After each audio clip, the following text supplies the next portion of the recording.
Hello दोस्तों, स्वागत है आप सभी का एक बार फिर से आपके अपने परिवार ऑफिशियल स्टडी अड्डा चैनल पे। तो आशा करते हैं आप लोग स्वस्थ होंगे और मस्त होंगे। तैयारी आपकी बेहतरीन से चल रही होगी। तो हम लोग आज फिर से यूपीएससी 2025 के लिए मैथ की जो प्रिपरेशन अपनी चल रही थी उसी को कंटिन्यू करते हुए आज हम लोग फिर से एक बेहतरीन सा प्रैक्टिस सेट सॉल्व करने वाले हैं। जिस प्रैक्टिस सेट में बात करें तो आपको 2017 के प्रीवियस ईयर क्वेश्चंस का हम लोग एनालिसिस बेहतरीन सॉल्यूशन दोस्त पाते हैं। जैसे आपके हर एक शिफ्ट में 40 क्वेश्चन मैथ के आते हैं जो पूरे 100 नंबर के होते हैं। 40 नंबर के जो 40 क्वेश्चन आते हैं जो कितने 100 नंबर के दोस्त पेपर होता है आपका। तो उसमें से हम लोग डेली 20 क्वेश्चन आपके सॉल्व करवाता हूँ। इसी तरह जो आपके प्रीवियस ईयर जैसे 2017 में 12 दिसंबर को शिफ्ट 1 शिफ्ट 2 शिफ्ट 3 में पेपर हुआ और 13 दिसंबर को भी शिफ्ट 1 का जो पेपर है उन सभी का हमने बेहतरीन तरीके से आपको सोल्यूशन करवाया है, एनालिसिस करवाया है, जिनकी प्लेलिस्ट बना दी गई। भाई जाइएगा, उन सभी पेपर्स का भी सोल्यूशन आप लोग देख सकते हैं अगर चाह रहे हैं तो, क्योंकि मैं देख रहा हूं कि उनका बेहतरीन और एग्जैक्ट और सरल और इजी वे में कहीं पर आपको सोल्यूशन नहीं मिलने वाला है। तो जाइएगा, बेहतरीन तरीके से आपको उनके सोल्यूशंस मिलेंगे, शॉर्ट मेथड सीखने को मिलेगा, बहुत सारी नई चीज़ें आपको उन क्लासेस से सीखने को मिल सकती हैं। तो जाइएगा, एक बार विजिट करिएगा हमारे प्लेलिस्ट में। बाकी प्लेलिस्ट की लिंक भी आपको डिस्क्रिप्शन में दे दी गई है, तो वहाँ से भी आप लोग जाकर भाई देख सकते हैं। तो एक जगह पे आपको पूरा का पूरा कंटेंट मिलने वाला है। तो पहले हम लोग 2017 के जितने भी पेपर हुए हैं उनको सॉल्व करवाऊंगा। फिर आप लोग अगर कहते हैं तो चैप्टर वाइज भी मैं क्लास स्टार्ट कर दूंगा, नहीं तो 2021 के जितने पेपर हुए हैं उनका भी आपको एनालिसिस बेहतरीन तरीके से करवा दूंगा। तो जैसा होगा आप लोग बताएंगे, उसी अकॉर्डिंग काम किया जाएगा यहाँ पर। तो चलते हैं, आज हम लोग स्टार्ट करते हैं। जो आज की हमारी शिफ्ट है वो कौन सी है? वो 13 दिसंबर 2017 शिफ्ट सेकेंड की है, जिसका एक पार्ट हमने कंप्लीट कर लिया, जिसमें आपको 20 क्वेश्चन मैंने करवा दिए हैं। अब बचे हुए 20 क्वेश्चन आज की क्लास में हम लोग भाई करने वाले हैं। तो चलते हैं, बिना देरी के क्लास को स्टार्ट करते हैं। जो लोग भी आ गए हैं वो क्लास को शेयर और लाइक जरूर कर दीजिएगा। तो ये रहा आपके सामने पहला क्वेश्चन। देखते हैं कौन सा बच्चा जो है सबसे पहले इसका आंसर मुझको दे सकता है। तो क्वेश्चन नंबर 21 क्या कहता है, पढ़ेंगे, समझेंगे और इसका आंसर देंगे। क्या कहता है क्वेश्चन कि 3 अंकों की ऐसी कितनी संख्याएं होंगी जिन्हें 5 से 6 से 7 से और 8 से विभाजित किया जाए तो प्रत्येक का शेषफल क्या होगा। अब 5 6 7 8 से कौन सी संख्या कटेगी? तो ऐसा आप लोगों को मैंने सिखा रखा, जब भी ऐसा नंबर आता है तो उनका हमेशा एलसीएम निकाल लिया जाता है। तो आपको 5 और 6 7 8 का एलसीएम निकालोगे माय डियर। 5 6 7 8 का एलसीएम निकाल लो भाई। कहे का निकालना, आपको 5 का निकालना है। 5 6 7, बाकी बहुत सारे मेथड है। बाकी गुणनखंड विधि से भी कर सकते हो इसको, चाहो तो बड़ा वाला नंबर लेके करो। अगर गुणनखंड विधि से मैं करता हूँ 2 से पहले कटेगा तो 5 आ जाएगा, 2 3 6, अच्छे से लिख जा, 2 3 6 7 आ जाएगा, 2 चौके 8। अब इसमें से कोई नंबर कॉमन नहीं है, आपस में सबका गुणा कर दो, वही एलसीएम हो जाएगा। तो 4 7 28 हो जाएगा, 28 पंचे हो जाएगा 140, 140 का 3 से गुणा करवा देंगे भाई 420 हो जाएगा, 420 का गुणा 2 में करवा देंगे भाई 840 आ जाएगा। तो इनका एलसीएम कितना आ जाएगा 840। लेकिन क्वेश्चन में आपसे पूछा कहा यह है कि 3 अंकों की ऐसी कितनी संख्या होंगी जिन्हें 5 6 7 8 से विभाजित किया जाए तो प्रत्येक दशा में शेषफल 3 बचता है। अगर ये संख्या 840 5 से भी डिवाइड है, 6 से भी है, 7 से 8 से भी है, तो हमेशा शेषफल 3 बचता है, यानी कि 3 इसमें आपको जोड़ना पड़ेगा। तो पहली संख्या आपकी जो हो जाएगी वो 843 हो जाएगी, जो कि 3 अंकीय भी है और इन सभी से डिवाइड होने के बाद शेषफल 3 बचता है। अब अगर दूसरी संख्या हम लोग चेक करते हैं तो दूसरी संख्या निकालने के लिए इसमें 2 का हम लोग गुणा करेंगे। तो 2 का गुणा करेंगे भाई तो 1680 आएगा। अब 1600 जो 80 आएगा ये भैया क्या 4 अंकों की संख्या बन जाएगी? नहीं बन जाएगी जी सर, बन जाएगी। मतलब 840 के बाद दूसरी यही एक संख्या बनेगी जो 5 से भी डिवाइड होगी, 6 से भी होगी, 7 से भी होगी, 8 से भी होगी। यानी कि हमको 4 अंकों की नहीं लेना, सिर्फ 3 अंकों की ही लेना है। तो एक ही संख्या 3 अंकों की ऐसी संभव है जिसको 5 6 7 8 से विभाजित करने पर प्रत्येक दशा में शेषफल आपका 3 बचने वाला है, मतलब 843 वो संख्या हो जाएगी। होप करूंगा भाई पहला क्वेश्चन आसान था और आप लोग समझ भी गए होंगे आसान तरीके से। ठीक है, चलते हैं नेक्स्ट क्वेश्चन दिया है क्वेश्चन नंबर 22 को समझते हैं माय डियर। बोला जा रहा है, बढ़िया सा क्वेश्चन है, एक रेलगाड़ी और एक बाइक एक ही समय में बिंदु X से चलकर बिंदु ए से 90 किलोमीटर दूर एक बिंदु तक एक साथ पहुंचती हैं। रेलगाड़ी की जो गति है वो बाइक से 50% ज़्यादा है। ठीक है सर। हालांकि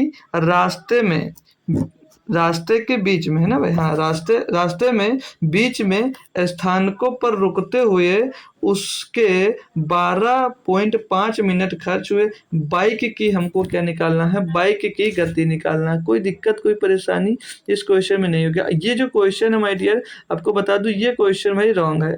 रॉन्ग मतलब क्या, ऑप्शन इसके गलत हैं। ये सेम क्वेश्चन आपके यूपीएससी में पूछा गया था ऐसे ही, जो वहां पर बताया गया कि ये विलुप्त कर दिया गया, लेकिन है क्वेश्चन तो आपको करवा दे रहा हूँ। इसका आंसर डिफरेंट आ रहा है, ठीक है भाई। इससे ऑप्शन से आंसर नहीं आएगा। तो कुछ बच्चे ऑप्शन देख कर हो सकता है आंसर देने में लग जाए तो गलत हो जाएंगे। पहले बता के उसे गलती कर दी हमने, फिर भी कोई बात नहीं। चलिए राइट आंसर आप लोगों को निकालना है, ठीक है। तो देखो पहले यहाँ पर बात की गई है कि जो आपकी, यहाँ से पढ़ो, बोला है कि एक साथ पहुंचती हैं। रेलगाड़ी की जो गति है वो बाइक से 50% ज़्यादा है। जो रेलगाड़ी की गति है वो 50% ज़्यादा। 50% के फ्रैक्शन के वैल्यू की बात करूंगा तो क्या हो जाएगा, 1/2 कितना आ जाएगा, 1/2 आ जाएगा। क्लियर दोस्त। अब इनकी अगर हम लोग चाल की बात करते हैं, चाल ही तो दी गई है कि जो रेलगाड़ी की गति है वो बाइक से 50% ज़्यादा है।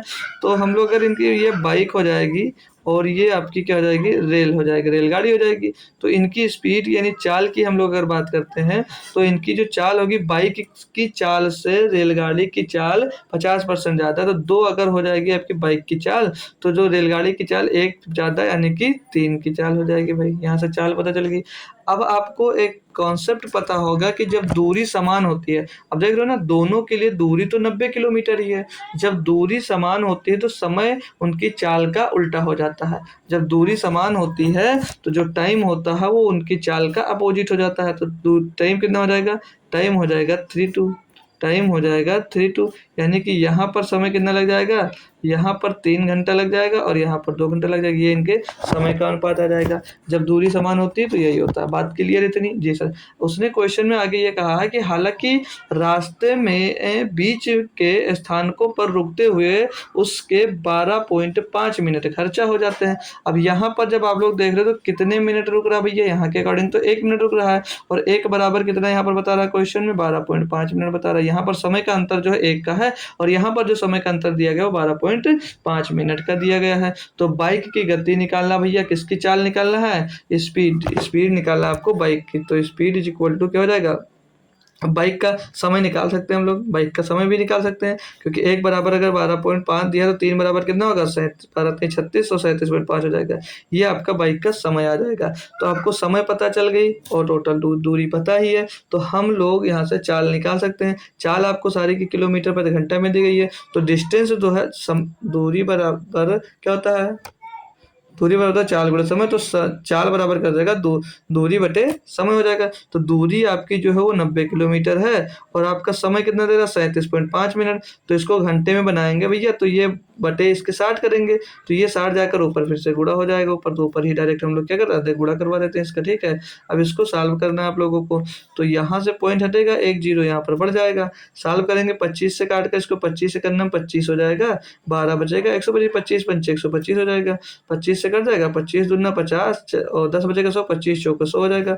15 से इसको काट देंगे, 15 छक्के 90, 24 छक्का क्या हो जाएगा, 24 छक्का 144 हो जाएगा। तो 144 किलोमीटर प्रति घंटा क्या आ जाएगी, बाइक की आपकी चाल आ जाएगी, जो कि बिल्कुल सही जवाब होगा, जो कि ऑप्शन में नहीं दिया था। मैंने पहले ही बता दिए थे, ये सारे ऑप्शन आपके गलत हो जाएंगे। 144 इसका सही जवाब दोस्तों होगा, ठीक है। तो ये क्वेश्चन आपके यूपीएससी में रॉन्ग क्वेश्चन था, ठीक है। तो अभी अगर पहले ना एनालिसिस किया गया था तो ये क्वेश्चन आप ही काफ़ी देर आपको फंसा सकता था, इसीलिए मैंने पहले से ही क्लियर कर दिया था आपको, ठीक है। होप करूंगा क्वेश्चन समझ में आ गया होगा, आपको कॉन्सेप्ट समझ में आ गया होगा। बाकी कुछ आया हो या ना आया, क्वेश्चन गलत था हमसे क्या मतलब, लेकिन जो एक क्वेश्चन दिया था उसके अकॉर्डिंग हमारा आंसर सही है और हमारा कॉन्सेप्ट सही है, ठीक है ना डियर। चलो अच्छी बात है अगर समझ में आ गया है।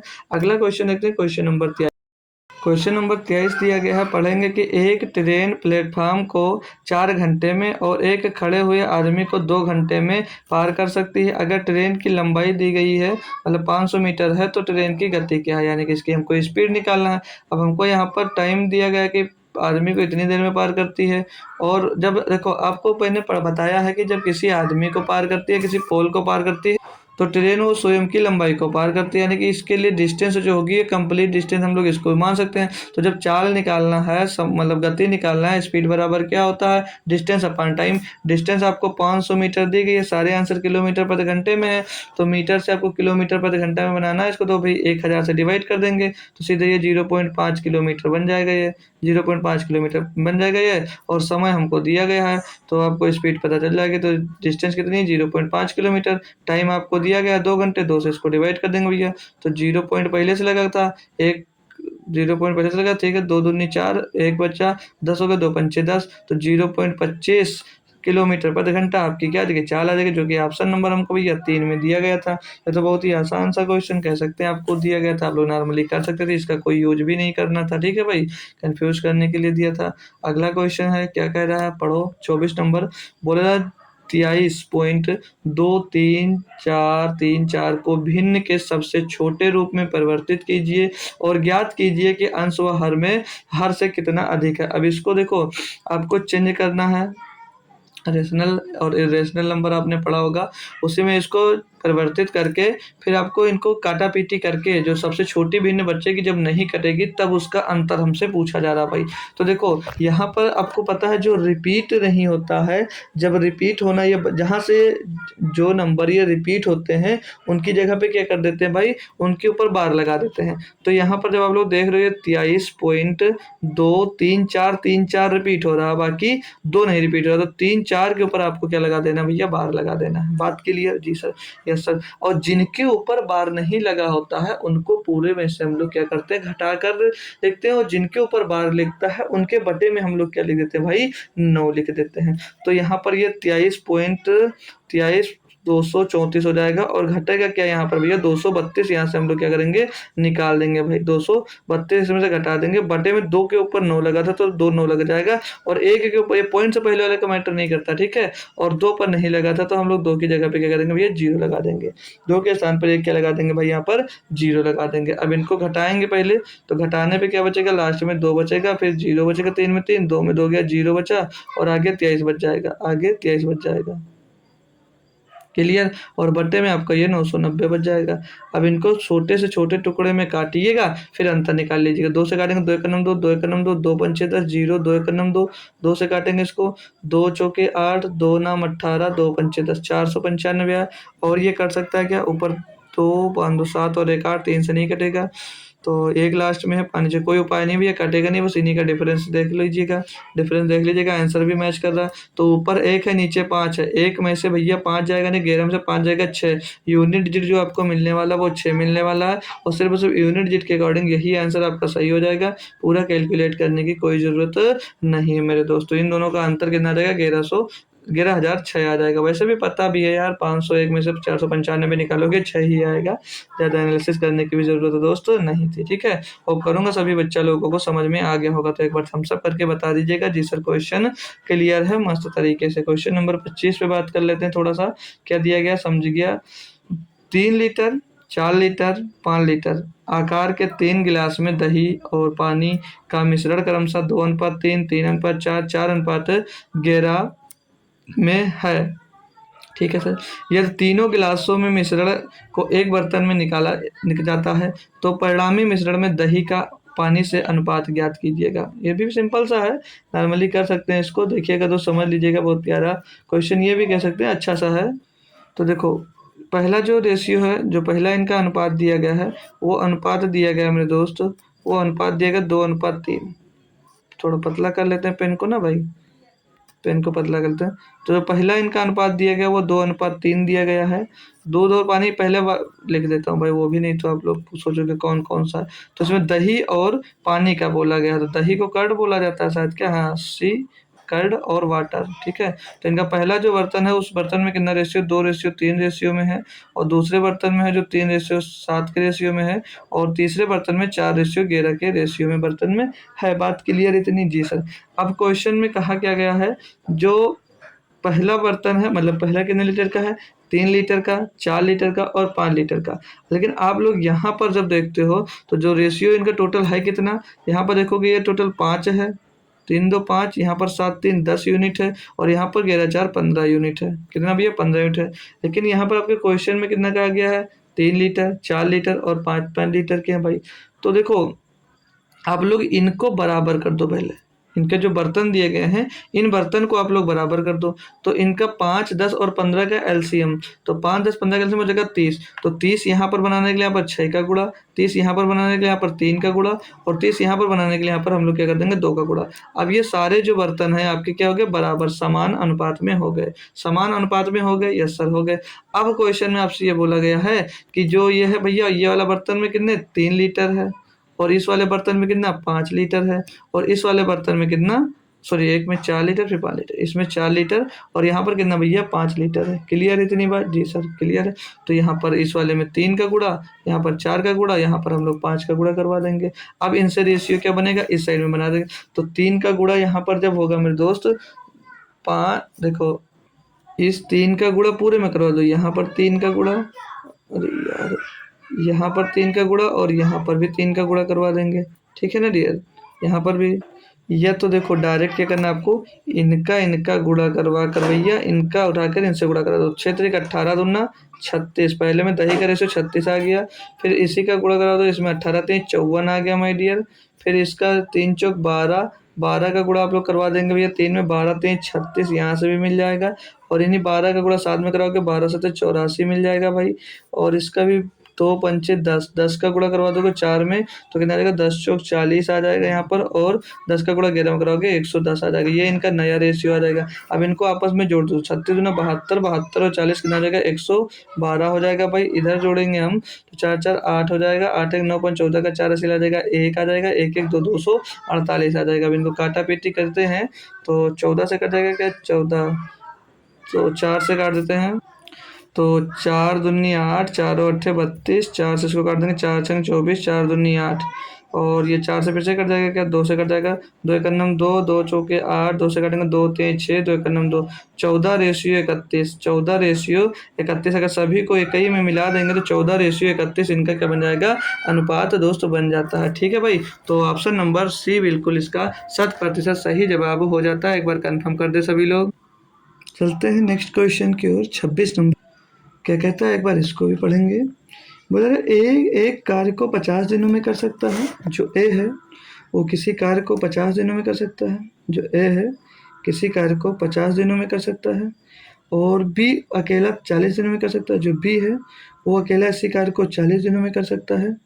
आगे बोला जा रहा है कि ए के द्वारा कार्य आरंभ किए जाने के 20 दिन बाद बी उसमें शामिल हुआ तो कुल कितने दिनों में कार्य पूरा हुआ? आसान है, भी कर सकते हैं। टोटल कार्य निकालेंगे तो 50-40 का एलसीएम कितना हो जाएगा भाई? 200 हो जाता है। 50-40 का एलसीएम 200 हो जाता है, बिल्कुल हो जाता है। इनका जब हम लोग देखेंगे एफिशिएंसी तो 50 चौको 200 और 40 पंचे 200 आ जाएगा। यानी कि जो ए है वो एक दिन में 4 काम करता है और जो बी है एक दिन में 5 काम करता है। अब आपसे बोला जा रहा है कि ए के द्वारा कार्य आरंभ कर दिया गया, यानी कि काम शुरू कर दिया गया है और कार्य किए जाने के 20 दिन बाद बी उसके साथ जुड़ेगा भाई। तो अगर कार्य आरंभ कर दिया गया है यानी कि 20 दिनों तक ए ने अकेले काम किया होगा तो 20 दिनों में टोटल काम कितना कर दिया? 80 काम। 20 दिनों के में अकेले ए ने कितना काम कर दिया? यहाँ पर 80 काम आपका कंप्लीट कर दिया है। तो अभी काम आपके पास शेष बचा कितना है? तो शेष अभी आपके पास काम बचा है, टोटल 200 थे, अभी काम आपके पास बचा है भाई 120। अब जब वो बी भी साथ में जुड़ जाता तो अब एक दिन में कितना काम होने लगेगा? तो 4 ए करता था, अब बाकी का काम बी मिल गया तो 4 और 1 4 और 5 9, अब टोटल काम कितने? 9 होंगे। तो 9 के रेशियो से काम होने लगा तो कितना टाइम लगेगा भाई? इसको डिवाइड कर दीजिएगा।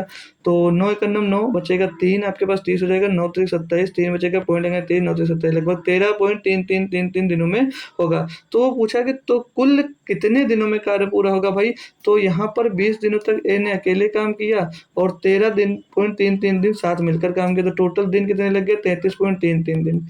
टोटल 33.33 डेज काम करने में इनको लग गया, जो कि ऑप्शन नंबर भाई आप लोग देख सकते हैं सी में हमको दिया गया था भाई। कोई दिक्कत कोई परेशानी आई हो तो एक बार क्लियर कर सकते हैं भाई। आसान सा क्वेश्चन था, होप करूंगा सभी बच्चों को बढ़िया तरीके से क्लियर हो गया होगा भाई। ठीक है, लीजिएगा आपके सामने एक और आसान सा क्वेश्चन दे दिया गया है कि 1/4 दिया गया भाई, 1/4 दिया गया है और 1/5 दिया गया है और भाई दिया गया है 5/6 का लघुत्तम समापवर्तक पूछा गया। भाई फिर देखो आपसे फ्रैक्शन का आपको एलसीएम पूछा गया है। जब मैंने आपको सिखा रखा है फ्रैक्शन का एलसीएम एचसीएफ कैसे निकाला जाता है, तो यहाँ पर आपको निकालना है एलसीएम। तो पहले देखो जो फ्रैक्शंस दिए होते हैं उनको इजी मतलब काटा पीटी करके सबसे छोटे फॉर्मेट में लिख लिया जाता है जब भी एलसीएम निकालना हो, तो आसान पड़ता है निकालने में, ठीक है। अब जब निकाला क्या जाता है, फार्मूला क्या कहता है, तो एलसीएम इज इक्वल टू अंश का एलसीएम बटे हर का एचसीएफ निकाला जाता है। तो अंश का एलसीएम निकालोगे भाई, यानी कि आपको एलसीएम किसका, 1 का और 5 का एलसीएम लेना। तो 1 1 5 का एलसीएम माय डियर 5 ही होगा। ऐसा नंबर लेना होता है जो इन नंबरों से भैया कट जाए। और एचसीएफ क्या होता है, जो इन सभी में कॉमन हो। तो 4 5 और 6 में कौन सा कॉमन नंबर है भैया, तो एक ही ऐसा नंबर है जो इन सभी में कॉमन है दोस्तों। एक ही कॉमन है तो एक से ये एचसीएफ इनका 1 हो जाएगा। तो 5/1 यानी कितना हो जाएगा, 5 हो जाएगा। तो 5 इनका क्या हो जाएगा, एलसीएम हो जाएगा, जो कि ऑप्शन नंबर हमको भाई बी में दिया गया था। कोई दिक्कत कोई परेशानी आई हो तो एक बार क्लियर कर सकते हो। बिल्कुल आसान सा था, आसान भाषा में बढ़िया से हमने इसको समझ लिया। होप करूंगा सभी बच्चे को अच्छे तरीके से ये भी क्वेश्चन क्लियर हो गया होगा। कोई दिक्कत कोई परेशानी नहीं है तो थम्स अप करके भी बताइएगा। अगला क्वेश्चन जैसे ये दिया गया है कि 28 जून नहीं 28 नंबर क्वेश्चन दिया गया है और बात की जा रही है आपको 2001 की, जून 2001 की किन तिथियों को शुक्रवार आते हैं, ये हमसे क्वेश्चन पूछा जा रहा है। तो हमको डेट नहीं पता है लेकिन हमको निकालना। तो ऐसे हमने आपको बताया था एक बार कि विषम दिन निकाल के निकालना। तो पहले हम लोग क्या करेंगे, विषम दिन ज्ञात करेंगे। क्या करेंगे भाई, पहले हम लोग विषम दिन निकालेंगे। तो अगर हम लोग विषम दिन देखते हैं यहाँ पर क्वेश्चन में से आई थिंक 1 जून 2001 का, अगर देखो 1 जून, हम लोग 1 जून 2001 को दिन निकालने के बाद हम पहले क्या करें, जैसे जून महीने का पूछा तो हम ये निकालते हैं कि 1 जून को कौन सा दिन पड़ा होगा, ठीक है। 1 जून 2001 को कौन सा दिन पड़ा होगा, तो हम डायरेक्ट आते हैं पहले कहाँ पर भाई, जनवरी में। जनवरी में आते हैं भाई। तो जनवरी में आएंगे तो जनवरी का जो पहले का पूरा महीना पड़ा होगा वो कितने दिनों का पड़ा होगा, 31 दिनों का रहा होगा। कितने, 31 दिनों का, जी सर। यहाँ से हम लोग विषम दिन निकालेंगे। विषम दिन निकालने के बाद पता चलेगा कि क्या होगा एक दिन को, ठीक है। पहले देख लीजिएगा, फिर कोई दिक्कत आती है दोबारा फिर से क्लियर कर दूंगा। तो जनवरी जो होगी वो 31 की होगी और जो फरवरी होगी 2021 लीप ईयर्स नहीं है, इसलिए फरवरी आपकी 28 तारीख की हो जाए, 28 दिन की हो जाएगी। फिर से मार्च आपका 31 दिन का होगा और जो अप्रैल होता है वो 30 दिन का हो जाता है भाई। और अप्रैल के बाद आता है मई, मई भी आपका 31 दिन का होगा। मई के बाद स्टार्ट होता है जून, और वो हम लोग डेट कौन सा निकालें, 1 जून की निकालें, तो एक यहाँ पर प्लस कर देंगे बस, ठीक है। अब देखो इनको जोड़कर चाहो तो 7 से डिवाइड करो, फिर हमको विषम दिनों की संख्या पता चलेगी। लेकिन हम लोग अगर 7 से डिवाइड करें तो 7 चौक 28 3 शेष बचेगा, और 7 चौक 28 यहाँ से 0 शेष बचेगा, 7 चौक 28 3 शेष बचेगा, 7 चौक 28 2 शेष बचेगा, 7 चौक 28 3 शेष बचेगा, और 7 से एक को डिवाइड करें तो 1 शेष बचेगा।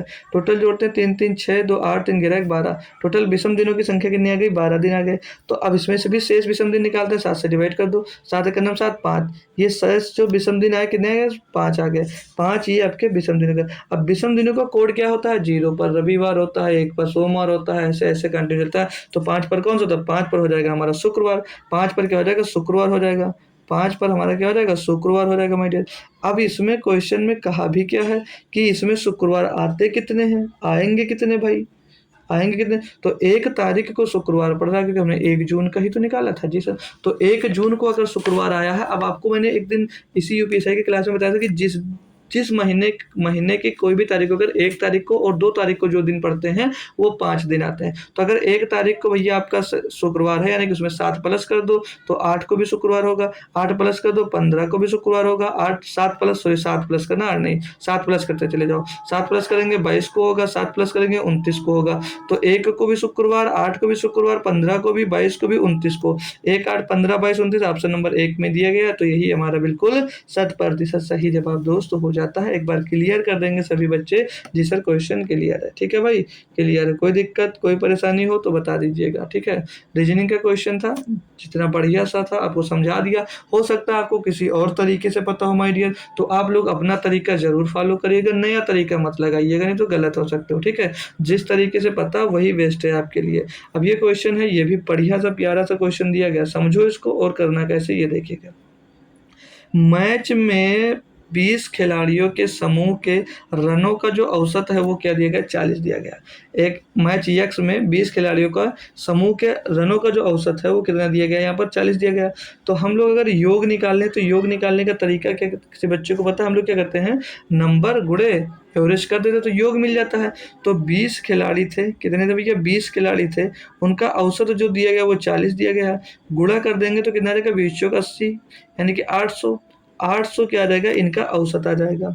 तो 20 खिलाड़ियों द्वारा बनाए गए रन जो कुल रन है वो कितने हो जाएंगे 800 हो जाएंगे। योग आ गया ये कुल रनों का योग।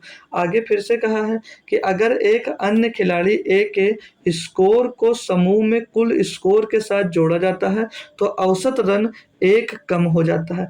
अब एक खिलाड़ी को और उसमें जोड़ोगे तो कितने खिलाड़ी हो जाएंगे भैया 21 खिलाड़ी हो जाएंगे जी सर। तब उसका रन जोड़ लिया जाता है तो औसत एक कम हो जा रहा है। कितना औसत एक क्या हो जा रहा है औसत एक कम हो जा रहा है यानी कि औसत अब बच कितना रहा 39 औसत बच रहा होगा जी सर। तो इनका गुणा करो, इनका भी हम लोग रन निकालेंगे। अब टोटल कितना रन हो जाएगा तो 21 नहीं 89 का 9 आ जाएगा, 21 नहीं है 189, 189 का 9 80 लगेगा 18, 21 से 63, 63 और 18 कितना रहता है 71, 81, 81 हो जाएगा। तो जो ए को शामिल किए हो तो ए को शामिल किए हो तो उसका रन कितना है भाई, पहले 20 जो थे उनका 800 था, अब ए शामिल हुआ तो रन कितना 19 बढ़ गया, यानी जो ए ने रन बनाया है जो ए खिलाड़ी है उसका रन कितना रहा होगा 19 रहा होगा। कितना रहा होगा भैया 19 ही तो रहा होगा। यहाँ तक कोई समस्या है, कोई दिक्कत? नए खिलाड़ी ए ने 19 रन बनाया तभी तो 19 बढ़ गया जी सर। फिर से आगे बढ़ते हैं, बोल रहा है नए खिलाड़ी के शामिल होने के बाद प्रत्येक खिलाड़ी मैच वाई से पिछले मैच में अपने स्कोर की तुलना में 11 रन अधिक बनाता है। ठीक है, चलो ये भी अच्छी बात है। अब मैच वाई है, मैच वाई बोला जा रहा है कि मैच वाई फिर से समझ लो भाई, नए खिलाड़ी के शामिल होने के बाद प्रत्येक खिलाड़ी मैच वाई में पिछले मैच में अपने स्कोर की तुलना में 11 रन अधिक बनाता है। तो प्रत्येक खिलाड़ी पिछले जो मैच हुआ है उसकी तुलना में 11 रन अधिक बनाता है, ये क्वेश्चन में हमसे बोला जा रहा है भाई। तो मैच वाई में यहाँ पर पिछले में देख रहे हो कितना रन बनाया 19 रन बनाया भाई, पिछले में क्या बनाया 19 रन बनाया। तो अब जो रन बना रहा है उसमें कितना रन बनाएगा भैया 11 रन अधिक, यानी कि 30 रन बनाएगा नहीं बनाएगा, बिल्कुल 30 रन बनाएगा ना जी सर। आगे और पढ़ो, बोला है कि अब खिलाड़ी बी समूह में शामिल होता है, एक और खिलाड़ी बी भी समूह में आ जाता है और औसत में 2 रन की वृद्धि हो जाती है। तब औसत में 2 रन की वृद्धि हो जाती है। खिलाड़ी ए द्वारा मैच एक्स में बनाए गए रनों और खिलाड़ी बी द्वारा मैच वाई में बनाए गए रनों का अंतर क्या है भाई। तो देखो यहाँ से समझते हैं हम लोग। तो देखो जब हमको यहाँ से शुरुआत में फिर से पहले नए खिलाड़ी के शामिल होने के बाद प्रत्येक खिलाड़ी मैच वाई में पिछले मैच में अपने स्कोर की तुलना में 11 रन अधिक बनाता है, यानी ए भी तो 11 रन अधिक बनाएगा तो ए का रन कितना हो जाएगा अब 19 और प्लस 11, 19 और प्लस 11 यानी कि ए का जो अब रन हो जाएगा कितना हो जाएगा वो 30 हो जाएगा। क्या हो जाएगा 30 हो जाएगा भाई, यहाँ पर 30 रन हो जाएगा ए का, ये बात ध्यान रखना ठीक है। अब आगे बी शामिल होने के बाद औसत रन क्या हो जाता है 2 बढ़ जाता है भाई। 21 लोग थे, एक और जब बी शामिल हो तो टोटल कितने लोग हो गए 22 लोग हो गए भाई। 22 लोग हो गए कब, जब बी के शामिल होने पर। तो इनका औसत कितना हो जाता है, अब औसत का योग निकालेंगे तो टोटल रन कितना हो जाएगा 2, औसत भी बढ़ रहा है तो 40 से कितना हो गया भैया 42 हो गया। 40 से कितना हो गया 42 हो गया, गुणा करेंगे 22 दूना 44 का 4 हंसलेगा 4 22 का 88 और 4 92। अब इनका जो रन हो जाता है कितना 924 हो जाता है। अब कितना हो जाता है रन हो जाता है 924। तो यहाँ से हम लोग अगर बी का निकालते हैं, किसका भाई बी का निकाल लें, तो बी का निकालना तो इनका इन दोनों का क्या ले लेंगे हम लोग भाई डिफरेंस ले लेंगे, तभी तो बी का निकलेगा।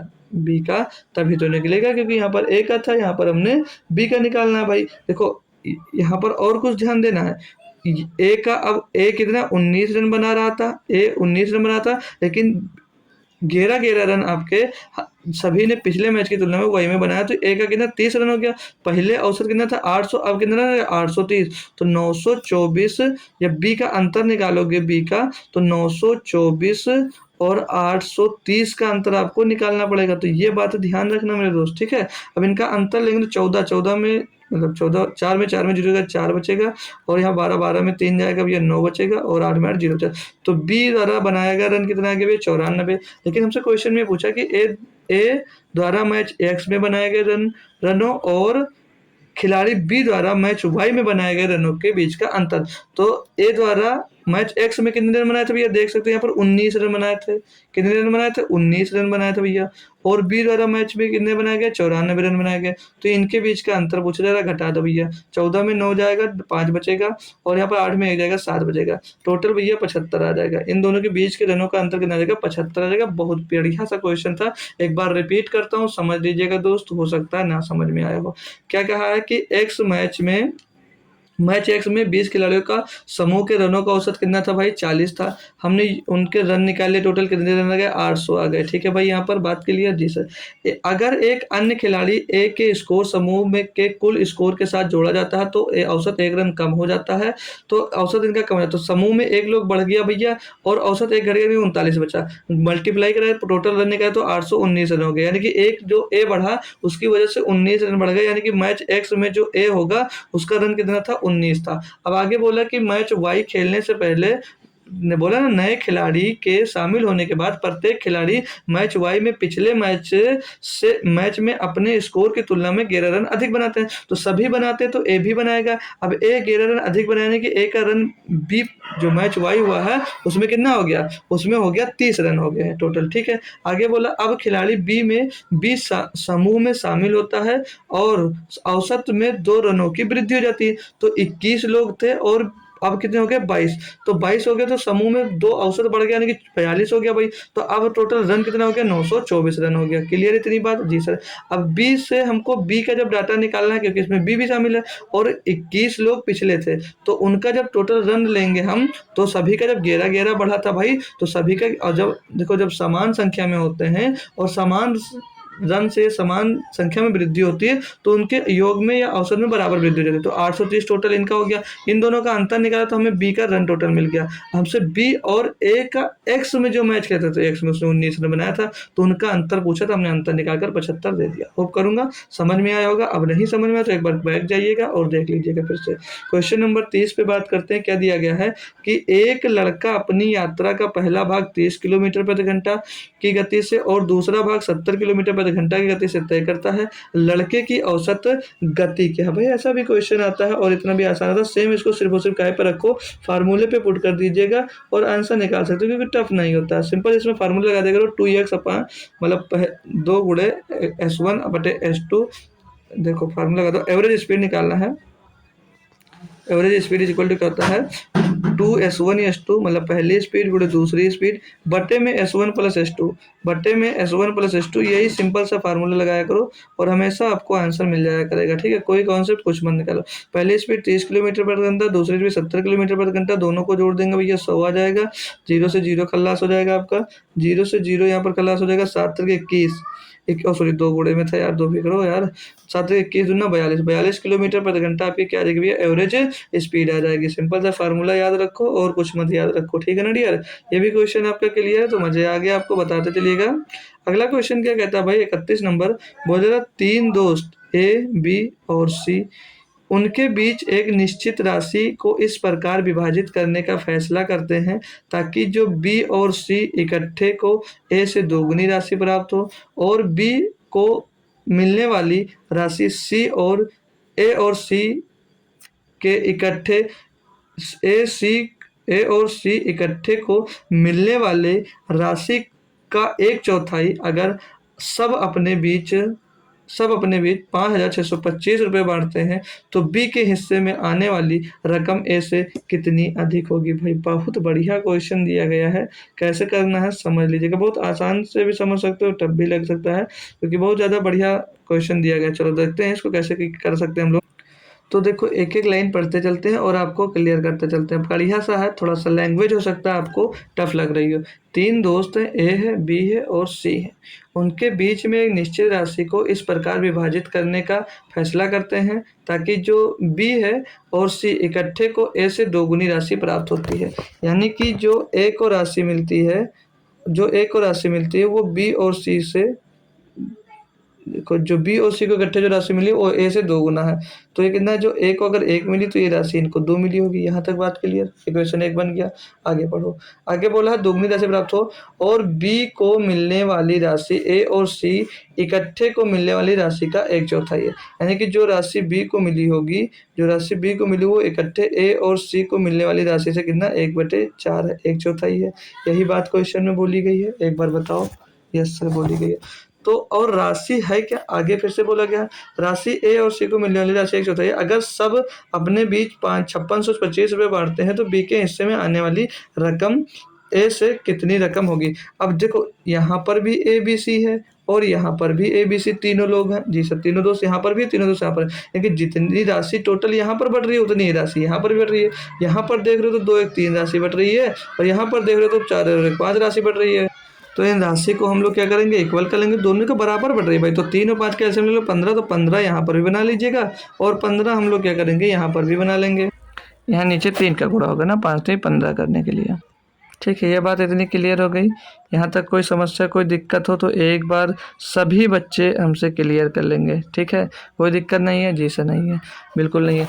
तो 5 का गुणा आप क्या करो भाई, यहाँ पर भी करा दो, ऊपर इसके भी, और 5 का गुणा यहाँ पर भी करा दीजिएगा, और 3 का गुणा यहाँ पर करवा दो भैया, और 3 का गुणा यहाँ पर भी करवा दो ऊपर। ठीक है भाई, क्लियर हो गया। तो यहाँ से अब हम लोग देखते हैं राशि दोनों जगह बराबर बढ़ रही थी, बराबर हमने कर दिया। कितनी राशि, 3 बचे 15, 3 बचे 15, 15 बराबर दिया कितना गया है, 15 बराबर आपको दिया गया 5625 रुपये। तो एक की वैल्यू निकाल लेंगे अगर हम, तो 15 3 45, 15 चौको 60, 15 3 45, 11 बचेगा 112, 15 7 105, 7 बचेगा 75, 15 बचे 75।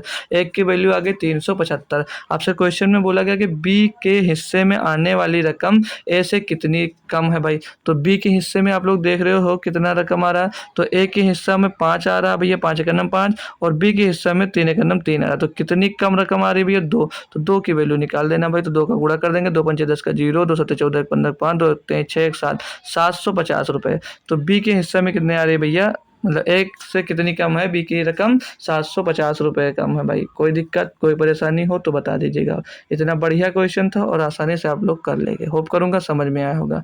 अगला क्वेश्चन दिया गया 32 नंबर, बोले जरा अगर एम एन का संबंध 1 2 3 4 से है तो सूत्र x square plus n x plus 1 बराबर 0 जिसके वास्तविक मूल हैं के कितने समीकरण हो सकते हैं। भाई वास्तविक मूल हम लोग को जो निकालना है, वास्तविक मूल पता करने के लिए हमको क्या निकालना पड़ेगा, विविधकर। विविधकर का फार्मूला होता है d = b square minus 4ac। उस पर पुट करते हैं, अगर जो d की वैल्यू, चलो लिख कर बता देते हैं तो ज़्यादा समझ में आ जाएगा आपको।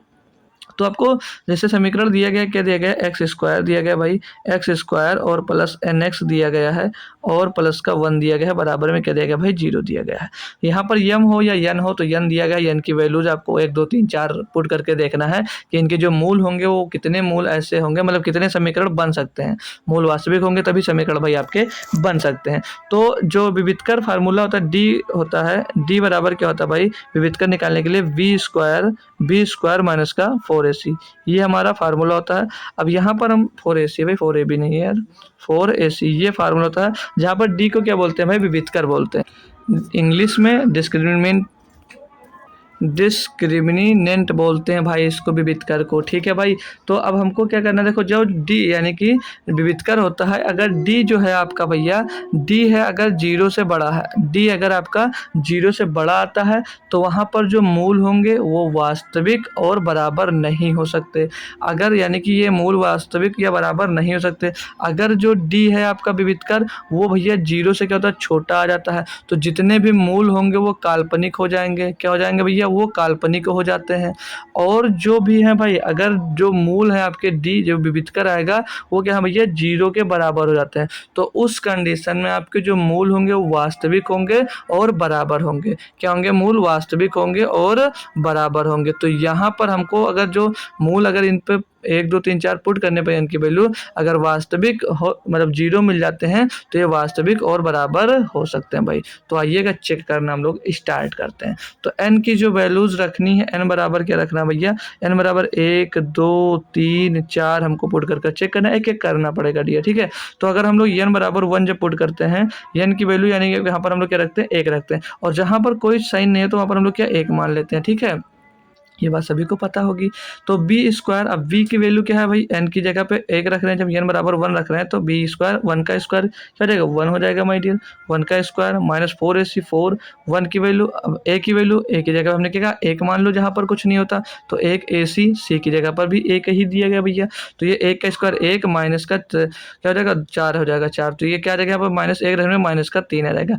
अब आप यहाँ पर देख रहे हो जो विविधकर है आपका भैया 0 से छोटा आ गया ना, 3 आ गया माइनस का, तो 0 से छोटा हो गया, यानी कि भैया ये तो ना तो वास्तविक है ना तो बराबर, यानी कि 1 हमको लेना ही नहीं है। यहाँ पर हमको वास्तविक मूल बताने थे, तो अब हम लेते हैं जब 2 जब n बराबर हम लोग करते हैं 2 पुट करते हैं, जब n बराबर 2 पुट करते हैं भाई तो n बी स्क्वायर यानी कि बी n की जगह 2 रखेंगे तो बी स्क्वायर 2 का स्क्वायर 4 हो जाएगा, माइनस 4ac 4 रखेंगे, a का मान भैया 1 है, c का मान 1 है, तो 4 माइनस 4, 4 माइनस 4 क्या मिल जाएगा भैया, 4 माइनस 4 यहाँ तो 0 मिल गया। अब 4 माइनस 4 जब 0 मिला यानी कि भैया डी विविधकर जो आपका क्या मिल गया, विविधकर मिल गया आपको भैया 0, डिस्क्रिमिनेंट आपको क्या मिल गया, 0 मिल गया, यानी कि तो फिर भैया ये वास्तविक भी होगा और यानी कि 2 हमारा जो रखे उस पर सेटिस्फाई होगा। अब 3 पर रखते हैं, जब n बराबर 3 रखेंगे तो n बराबर 3 रखेंगे तो b का स्क्वायर कितना रहेगा भैया 9 हो जाएगा, और 4ac रखेंगे भाई, 4ac रखेंगे तो माइनस 4ac कितना आएगा,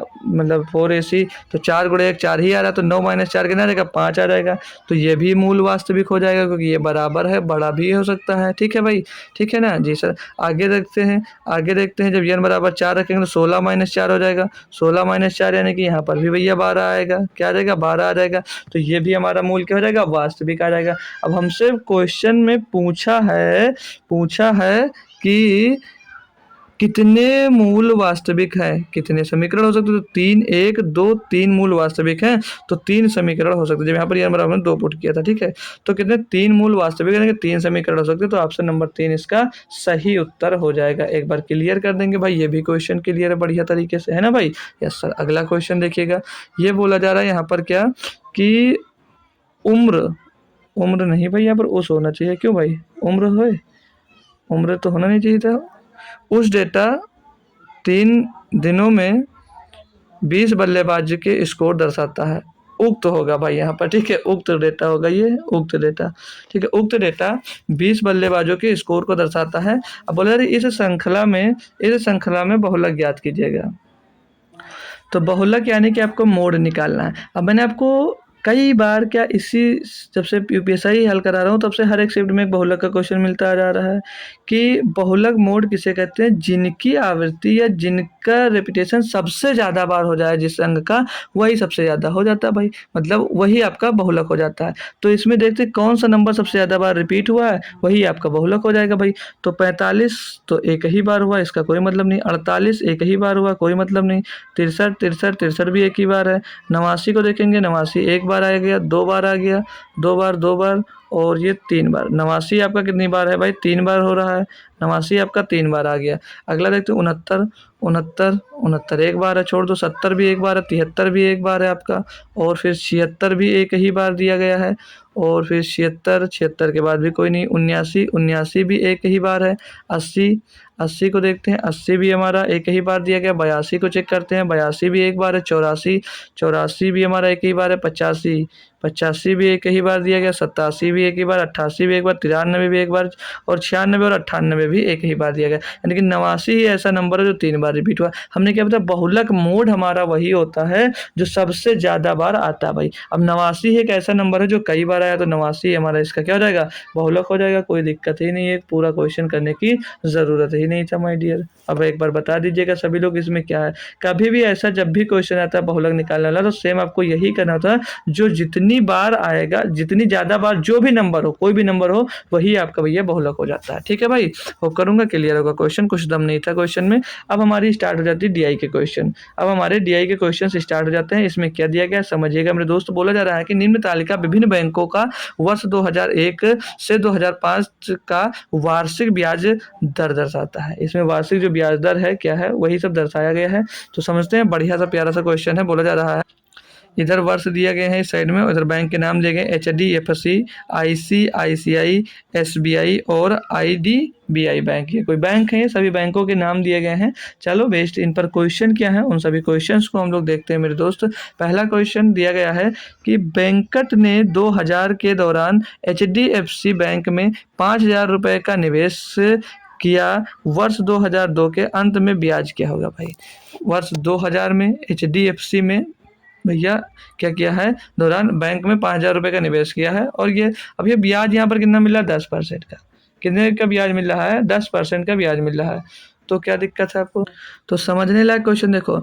उसने कहा बैंकर ने सन 2000 के दौरान HDFC बैंक में 5000 रुपये का निवेश कर दिया, और वर्ष 2002 के अंत में ब्याज कितना मिलेगा। अब जब आप लोग देखो HDFC बैंक को उठाए, यहाँ से पहला दी ही दिया गया। सन 2000 में ब्याज कितना मिलेगा आपको 10%, सन 2001 में कितना ब्याज मिलेगा आपको 12% और 2002 तक पूछा गया तो इसमें कितना मिलेगा 15%।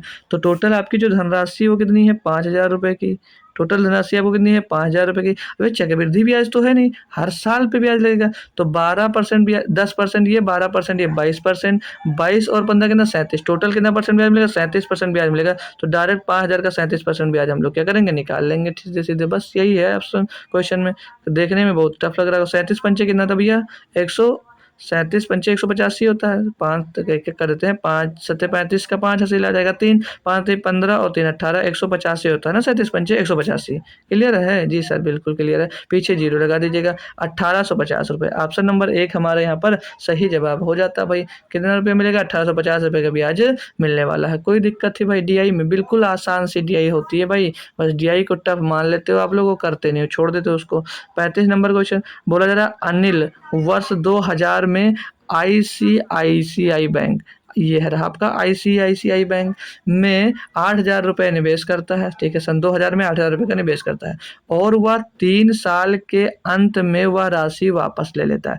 3 सालों तक उस पर ब्याज चली है, फिर वो वापस ले लिया, यानी कि पहले साल 2000 में, फिर 2001 2002 तक उस पर ब्याज चला, फिर वापस ले लिया। ठीक है भाई, और मिलने वाली राशि को अगले 2 साल के लिए भारतीय स्टेट बैंक में निवेश करता है भाई।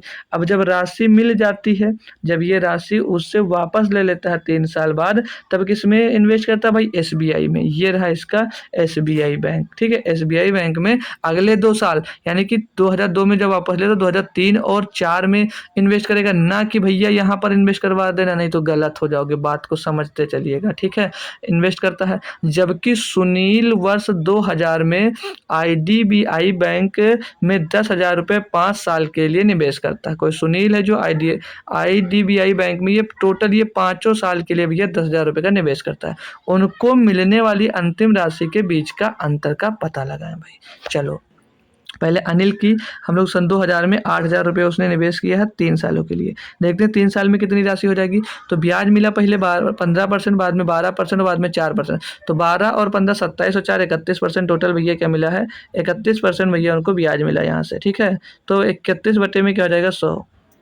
कितना होगा एक बार काटापीटी करो, 0 से 0, 0 से 0 खत्म, 8 एक नम 8 हो जाएगा और पीछे 0 पहले से लगा दीजिएगा। 8 एक नंबर 8 24 हो जाएगा ना भाई। ये 2480 रुपये का ब्याज मिला। अब वो 8,000 रुपये इन्वेस्ट कर रहा था तो 8,000 इसमें जोड़ दो भैया, तो टोटल धनराशि आपकी कितनी हो जाएगी, हो जाएगी 10,480 रुपये।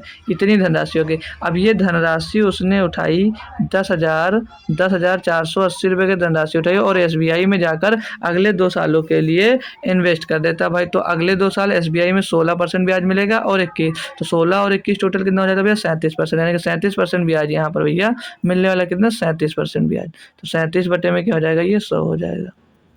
काटापीटी करो, 1 0 से 1 0 कैंसिल हो जाएगा और 2 से कटेगा, 2 से काटेंगे नहीं 10 रखा रहेगा तो इसको सीधे पॉइंट लगा देंगे। ठीक है, 37 का मल्टीप्लाई करवाते हैं, इसमें 37 का मल्टीप्लाई करवाते हैं सीधे सीधे, तो तब तो होगा भाई कुछ कैलकुलेशन। तो 37 का गुणा 8 बार करना सीधे सीधे कितना आता है एक बार करके देख लेते हैं। 8 से 56 के 6 यहाँ से लगेगा 5, 8 से 24, 24 और 5 29, 296। तो 296 के 6 लिख दीजिएगा, हासिल आपके पास 29 आ जाएगा। तो 6 लिख देंगे, हासिल आपके पास 29 आ जाएगा। 37 चौको 37 दुना कितना हो जाता है भैया 74, 74 दुना कितना हो जाएगा 74 दुना 148, 148 में ये 29 जोड़ दीजिएगा। ठीक है, थोड़ा सा कैलकुलेशन पड़ रहा है, एडजस्ट करिएगा। तो 917 का 7 हासिल आएगा 1 4 2 6 1 7 और 177, 177 का लिखेंगे भैया 7 हासिल आ जाएगा 17, 177 का 7 लिखेंगे हासिल आ जाएगा 17 और 37 0 0 तो 17 का 7 हासिल आएगा 1, 37 ग्राम 37, 37 और 1 38 हो जाएगा भाई। कितना आ जाएगा 3877.6 आ जाएगा भाई। अब आते हैं भाई, अब किसके पास है, पहले इनका भी टोटल हमको करना पड़ेगा। उनको मिलने वाली अंतिम राशि बोला ना, तो राशि निकाल लो। तो इसमें 10,480 हमको प्लस करना पड़ेगा, तभी तो राशि मिलेगी। राशि क्या होता है अमाउंट होता है ना भाई, तो अमाउंट में ब्याज और मूलधन दोनों शामिल होता है। तो ये 6 आ जाएगा और ये 7 आ जाएगा भाई, ये 6 और ये 7 आ जाएगा। 8 7 15 का 5 हासिल आ जाएगा 1, 8 और 4 12 और 1 13 का 3 हासिल आएगा 1, 3 और 1 4 और 1, ये 14,357.6 उसको अंत में राशि मिलेगी अनिल को। अब आ जाइएगा किसकी बात करते हैं, अब हमको बात करना है किसी सुनील की। सुनील सन 2000 में इन्वेस्ट 10,000 रुपये करता है भाई, और वो 5 साल के लिए करता है। तो 5 साल में टोटल ब्याज गिन लेंगे हम लोग, तो 12 10 22, 22 और 15 37, 37 47 और 5 52%। टोटल ब्याज यहाँ पर उसको कितना मिला 52%। तो 10,000 का 52% कितना होगा 5200 ही होगा। तो सीधे इसका 5200 निकालो, डबल जीरो खत्म करना 5200 आ जाएगा। यानी कि जो इसकी राशि इसकी यानी कि अमाउंट कितना हो जाएगा 10,000 प्लस करेंगे तो कितना आ जाएगा 15,200 आ जाएगा। इसकी राशि कितनी आ जाएगी 15,200। तो 15,200 में हमको 14,357 क्या करना भैया निकालना, निकाल दो 14,357। पॉइंट में 6 दिया गया है, पॉइंट में हमको भाई यहाँ पर 6 भी दिया गया है। तो पॉइंट में तो आंसर वैसे है भी नहीं, लेकिन हम लोग निकाल लेंगे, कोई दिक्कत नहीं है हमको। तो यहाँ से घटाते हैं, जब यहाँ से हम लोग घटाते हैं भाई, यहाँ से घटाते हैं तो क्या मिलेगा, पीछे 4 मिल जाएगा भाई पॉइंट के बाद, और यहाँ पर 9 9 में 7 जाएगा 2 मिल जाएगा भाई, और यहाँ पर 9 में 5 जाएगा 4 मिल जाएगा भाई, 4 मिल जाएगा। सही जा रहे हैं ना भाई, घटा रहे हैं ना 15,200, 15,200 में, हाँ बिल्कुल सही जा रहे हैं। और फिर यहाँ पर कितने 11 11 यानी कि 8 हो जाएगा, 8 में 3 जाएगा, 8 नहीं 11 हो जाएगा, 11 में 3 जाएगा तो 8 बचेगा। तो 842.4 आ जाएगा। अब 842.4 आपके ऑप्शन में नहीं मिलेगा, है कहीं नहीं है। तो इसका जो सटीक जवाब 842.40 का अंतर दोस्त आने वाला है, जो कि फिर से आपके ऑप्शन में दोस्त नहीं मिला।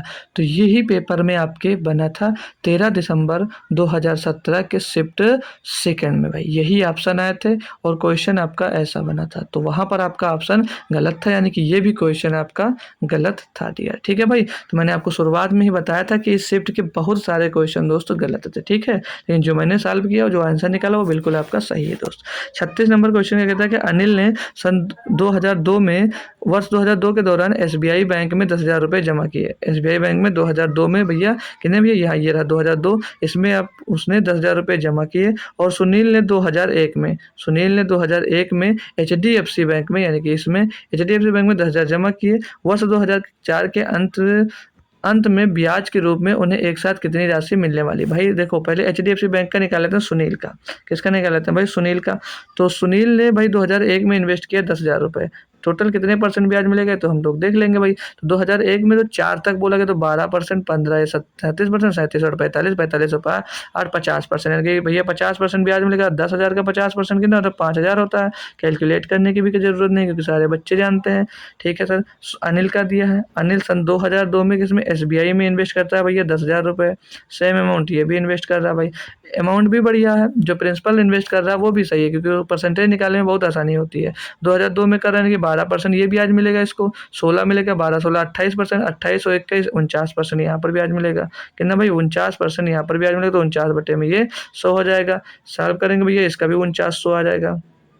अब ऑप्शन में कहा, क्वेश्चन में कहा है कि ब्याज के रूप में उन्हें एक साथ कितनी धनराशि मिलेगी। भाई उसको 5,000 धनराशि यहाँ पर मिली है और 4900 धनराशि यहाँ पर मिली है, दोनों को टोटल कर देंगे भाई। दोनों को जब हम लोग टोटल कर देंगे तो 9900 हमारी क्या आ जाएगी, टोटल धनराशि यहाँ पर भाई आ जाएगी। कितनी 9900 रुपये हमारी धनराशि आ जानी चाहिए भाई। यहाँ पर तो 8800 आ रही है, कुछ हमने जोड़ में गलत किया आई थिंक क्या भाई। तो एसबीआई में सन 2002 में इन्वेस्ट किया, ठीक है। एसबीआई के लिए 12 और 16 28, 28 और 1 29, 29 39 और 49%, ठीक है भाई ये भी सही है। और उसका 50% आ रहा है या नहीं आ रहा, 12 और 15 27%, 27 में आ जाएगा 35 और 5 40%। भाई देखो जो पहला सुनील का है ये 40% आ रहा है, ठीक है, हमने 50 पता नहीं कैसे जोड़ दिया, ये 40% होगा और ये 4,000 हो जाएगा, ठीक है।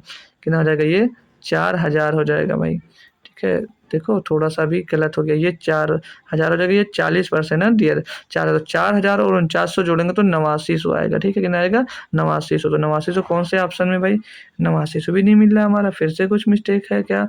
22 12 और 15 27 और 8 35, 35 और 5 40%, ये बिल्कुल सही है। 10,000 का 40% 40 ही होगा।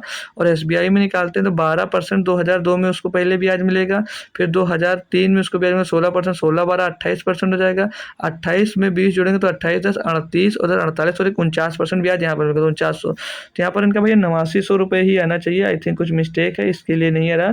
तो हमारा 8900 बिल्कुल सटीक और सही जवाब होगा। तो ये भी ऑप्शन हमारे अकॉर्डिंग आई थिंक मिसमैच ही दोस्त है, ठीक है, ये भी ऑप्शन गलत ही होगा। तो 8900 हमारा बिल्कुल सही और सटीक जवाब दोस्त हो जाएगा भाई, ठीक है। ये शिफ्ट वाले बच्चों का क्या ही हुआ होगा दोस्त। 37 नंबर क्वेश्चन क्या कहता है कि एक आयताकार कमरे की लंबाई, चौड़ाई और ऊंचाई क्रमशः 15 फुट, 10 फुट और 12 फुट है। इसमें एक दरवाजा 6 फुट गुणे 4 फुट और 2 खिड़कियां 5 फुट गुणे 5 फुट के माप की हैं। 14 प्रति वर्ग फुट की दर से दरवाजे, खिड़कियां, छत और फर्श को छोड़कर कमरे की आंतरिक दीवारों की रंगाई करने का खर्च क्या होगा, ये हमसे भैया यहाँ पर पूछा जा रहा है। कोई दिक्कत हो, कोई परेशानी है, सभी बच्चे कर सकते हैं, आइए कर।